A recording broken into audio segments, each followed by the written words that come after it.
Hello guys. आज हम लोग अपने दिल की बात कहने आए हैं। हर मुस्कुराते चेहरे के पीछे गम होता है। वो गम यहाँ पे भी है जो आज आपसे शेयर करना चाहते हैं।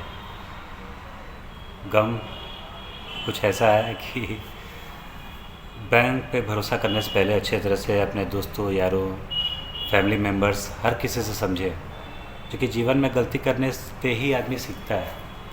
गलती करने के बाद ही सीखता है कि कैसे, क्या करना चाहिए था, क्या नहीं करना चाहिए था। पर कोशिश है कि उस गलती से पहले कुछ अपनों से बात करके, राय मशवरा करके समझ लें, क्योंकि बड़े नुकसान से पहले आदमी बच सकता है। इसलिए हमेशा सतर्क रहें। इसी तरह मैं गलती कर चुका, इसलिए मैं अपने भाइयों से चाहता हूँ कि वो ऐसी गलती ना करें। इस वीडियो को ज़्यादा से ज़्यादा शेयर करें, आप लोग की सहायता से मेरी मदद हो जाए। मैंने एक बैंक पे भरोसा किया, हिंदुजा हाउसिंग फाइनेंस लिमिटेड, जो कि आपके वाराणसी सिगरा महमूदगंज में बॉब जिम के बगल में ये बैंक है, हिंदुजा हाउसिंग फाइनेंस लिमिटेड, जिस पे मैंने भरोसा किया। वहाँ एक कार्यकर्ता है, बंटी बंटी बाबू। उनका फेसबुक पे आईडी रुद्र के नाम से है, जिनका मैं फ़ोटो यहाँ प्रोवाइड कर रहा हूँ। ये आप देख सकते हैं इनको।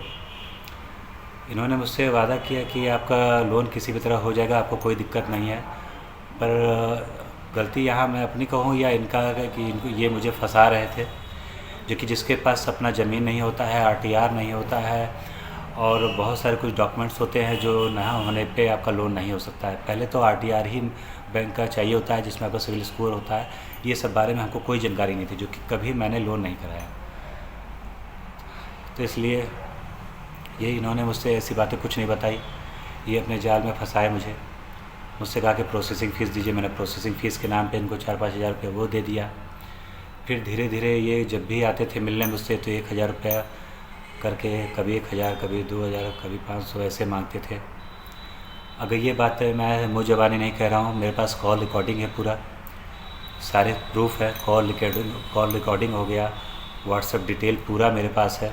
गूगल पे आप देख सकते हैं, गूगल पे मैंने जितने ट्रांजेक्शन किए हैं, यहाँ मैंने इनको ट्रांजेक्शन में कैश 26,100 ये दिया है, और ये मेरे घर पे आके मुझसे 20,000 रुपये ऐसे, और जैसे 1-1 हज़ार रुपया करके कई बार, जैसे जब बार आए ये हमसे 1,000 रुपया करके लिए, कि जब आते थे कि मैं आऊँगा यहाँ से, वो बनारस से यहाँ, तो मुझे 1,000 रुपया चाहिए तब मैं आऊँगा।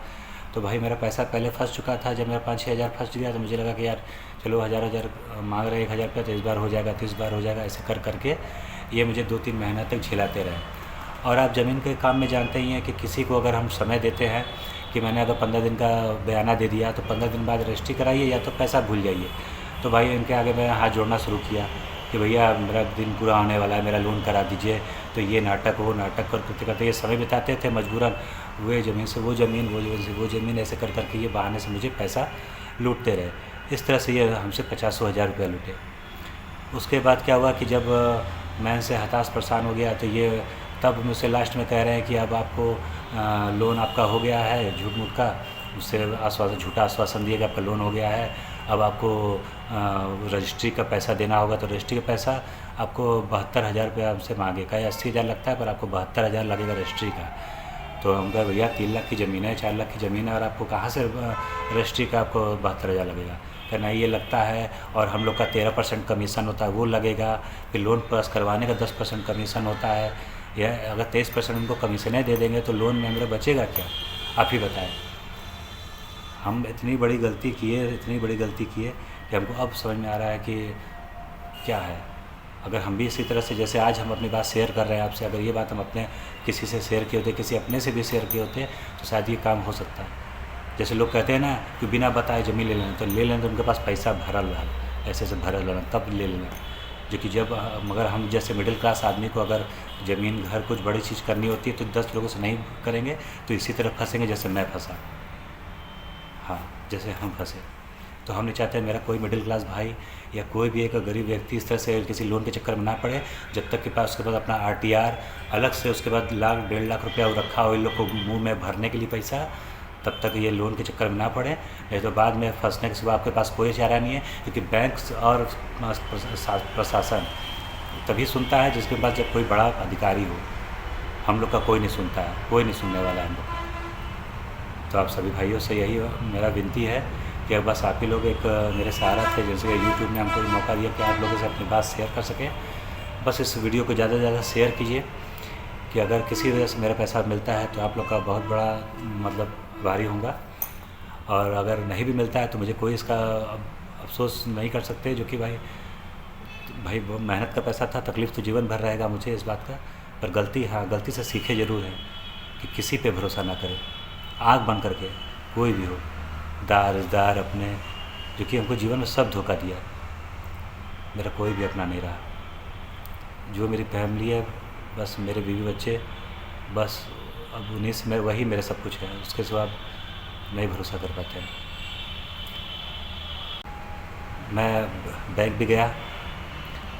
गया, वहाँ पे अभिषेक दुबे जी है, वहाँ के मैनेजर, उनसे भी बात की, सारी बातें बताई। उन्होंने मुझे आश्वासन दिया कि नहीं, आपका जो पैसा है वो आपको वापस मिलेगा, हम लोग हैं, आपके साथ है, ये है वो है। उन्होंने मुझे 5-6 महीने से झेलाया, फ़ोन करने पर वो भी फ़ोन नहीं उठाते थे। उन्होंने भी मेरा नंबर ब्लैक लिस्ट में डाल दिया, जैसे इन्होंने डाला। बंटी बाबू ने मुझे ब्लैक लिस्ट में डाल दिया, उस तरह से उन्होंने भी डाल दिया। फिर मैं अब अपना काम करूं कि बार बार दौड़ के बनारस जाऊं। अब इस तरह से मैं दौड़ के मैं थक गया, तो आखिर में हाथ जोड़ा मैंने, कोई फ़ायदा नहीं हुआ। मैं जब जाता हूं तो मेरा किस्मत ही ख़राब है, जब भी हम जाते हैं तो कभी उससे मुलाकात नहीं होती, और मैं अकेला वहाँ जाके कैसे उन लोग को लाऊँ, आप समझ सकते हैं। क्योंकि मुझसे कहना, किसी को एडवाइस देना आसान होता है, पर जब खुद पे बीतती है तो समझ में आता है। लोग कहता है कि अरे भैया वहाँ तो कूद तो ऐसे जाओ, जब अपने कूदने की बारी आती है तो समझ में आता है कि कितना ऊंचाई है, कितना गहराई है। तो हाँ, शायद भाइयों आप लोग को थोड़ा सा बोर लग रहा होगा, जो कि तकलीफ़ तो मेरे साथ है, तो शायद इससे आपको ज़्यादा मतलब ना हो मेरे इस तकलीफ़ से। पर अगर कहीं भी अगर थोड़ा बहुत जगह होगा दिल में तो ज़रूर वीडियो को शेयर कीजिएगा, जो कि एक पिता के तकलीफ़ को, एक भाई की तकलीफ़ को, एक पति की तकलीफ़ को अगर समझ सकते होंगे तो प्लीज़ ज़रूर वीडियो शेयर कीजिए। मेरी पत्नी मेरे साथ है, बहुत समझाई कि मत दुखी होइए, पर तकलीफ़, अब भाई कौन कहता है कि आदमी रोता नहीं है, या आदमी को तकलीफ़ नहीं होता है, जो कि अपने बच्चों के लिए रो सकता है, अपने परिवार के लिए भी उसको भी दर्द होता है। भाई इंसान ही, हर मर्द एक इंसान है, ऐसा नहीं है। फिल्मों की बातों में जाइए, अमिताभ बच्चन के हैं, उन्हीं के पीठ पे कस के 4 मुक्का मारिए, पूरा आंसू बाहर आ जाएगा, पर हम पूछेंगे मर्द को दर्द होता है कि नहीं। तो फिल्म वाली बातों पे मत जाइए, जो कि उनको एंटरटेन करने के लिए होती है। रियल लाइफ में हर कोई रोता है, ठीक है, आंसू छुपाए जाते हैं, जो कि जब रो ही नहीं सकता तो इंसान होने का मतलब ही नहीं है। और फीलिंग्स इंसान के साथ जानवर में भी होता है, सभी रोते हैं, तो शैतानी होगा नहीं रोएगा जिसके अंदर फीलिंग ही ना हो। तो भाइयों,